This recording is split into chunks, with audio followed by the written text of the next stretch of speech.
Union home minister Amit Shah ने पीर को लोकसभा में ऐलान किया कि भारत नक्सली तहरीक से तकरीबन आज़ाद हो चुका है।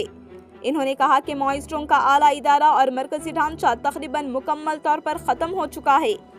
इस दौरान इन्होंने कांग्रेस पर सख्त तनकीद की और इल्ज़ाम लगाया कि इसने दहाइयों तक जारी नक्सली बगावत को ख़त्म करने में नाकामी की।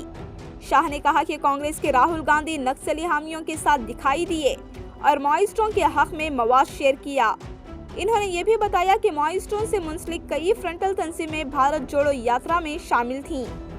साबिक वज़ीर आज़म इंदिरा गांधी के बारे में बात करते हुए शाह ने कहा कि इन्होंने 1970 की दहाई में मुत्तहिदा आंध्र प्रदेश के इंतखाबात में नक्सली हिमायत कबूल की और माओइस्ट नजरिए से मुतासिर रहीं। शाह ने कहा कि ताकतवर अफराद की हिमायत के बगैर रेड कॉरिडोर कायम नहीं हो सकता था। शाह ने 31 मार्च 2026 तक बाएं बाजू की शिद्दत पसंदी खत्म करने की मुद्दत का भी जिक्र किया और हालिया कामयाबियों की तफसील बयान की। मध्य प्रदेश, महाराष्ट्र और छत्तीसगढ़ में तमाम रियासती कमेटी के अराकीन ने हथियार डाल दिए। ओडिशा में एक ने हथियार डाले और 3 हिलाक हुए। तेलंगाना में तमाम कैडर्स या तो हथियार डाल चुके हैं या खत्म कर दिए गए हैं। इन्होंने कहा कि पहले 12 रियासतें मुतासिर थीं, जहां 12 करोड़ लोग गुर्बत में जिंदगी गुजार रहे थे और तकरीबन 20,000 अफराद हिलाक हुए, जिनमें 5,000 सिक्योरिटी एहलकार भी शामिल हैं। कांग्रेस के रिकॉर्ड पर सवाल उठाते हुए शाह ने कहा कि ये पार्टी 60 साल तक हुकूमत करती रही, मगर कबायली इलाकों की तरक्की में नाकामी रही। नक्सली रहनुमा हिदमा के कत्ल के हवाले से जिन पर 172 फौजियों के कत्ल के हमलों का इल्जाम था, शाह ने इल्जाम लगाया कि भारत गेट पर इनके हक में नारे लगाए गए और गांधी ने मुतलका वीडियोस शेयर की। शाह ने कहा कि पाकिस्तान में तरक्की तवील अरसे तक रेड टेरर की वजह से रुकी हुई थी, लेकिन अब वजीर आजम नरेंद्र मोदी की क़ियादत में तरक्की जारी है। इन्होंने जोर दिया कि सिर्फ हथियार डालने वालों से बात की जाएगी और खबरदार किया कि गोली का जवाब गोली से दिया जाएगा। भोले भाले आदिवासियों के सामने रखा था कि हम आपके अधिकार के लिए लड़ रहे हैं, हम आपको न्याय दिलाने के लिए लड़ रहे हैं, हम आप विकास से महरूम रह गए हो इसलिए लड़ रहे हैं। मान्यवर, आज बस्तर से नक्सलवाद लगभग समाप्त हो चुका है। बस्तर के अंदर हर गांव में एक स्कूल बनाने की मुहिम चली।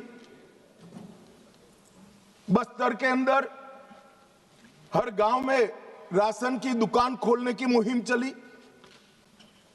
हर तहसील पंचायत में पीएससी सीएससी बने, इनके आधार कार्ड बने, राशन कार्ड बने, 5 किलो अनाज मिल रहा है, गैस के चूल्हे वितरित होते जा रहे हैं।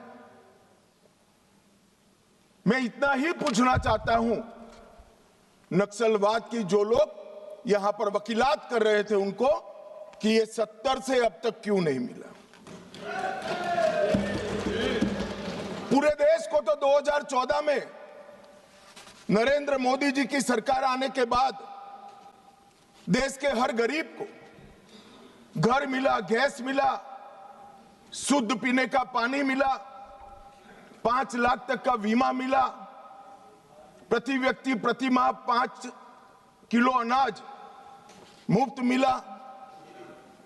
ये बस्तर वाले क्यों छूट गए थे? मैं इसलिए कहना चाहता हूं मान्यवर कि सत्य को झुठलाया जा रहा है। ये बस्तर वाले इसलिए छूट गए थे कि वहां लाल आतंक का परछाया था, इसलिए वहां विकास नहीं पहुंचा था। लाल आतंक का परछाया विकास नहीं है इसलिए नहीं गया था। लाल आतंक का परछाई वहां पड़ा था इसलिए विकास नहीं पहुंचा था।